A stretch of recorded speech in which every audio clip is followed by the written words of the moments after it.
I know this is probably getting a bit boring for everyone because I keep going, oh, this is my favourite. Like the strawberries are my favourite.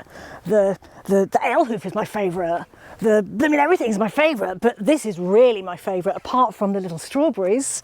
So this is called a rose. You may have heard of it. They originated in China, loads of different kinds all over the world. This one smells amazing. Guess what it smells like? It smells of roses. And if you want to cook with roses, you have to make sure that they're strongly scented roses. If they don't smell of anything, they won't taste of anything.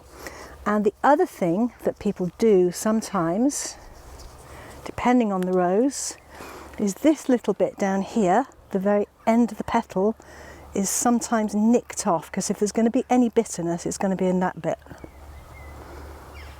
Actually, that one wasn't too bad.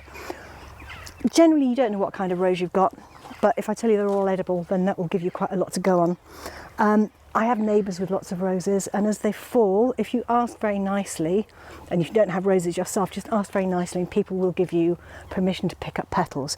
You can make a lovely jam, you can make ice cream, make all sorts of things, rose liqueurs, you can make rose flavoured Turkish delight. So there's thousands of things you can make with them, but just don't forget that ornamental plants are edible too, sometimes.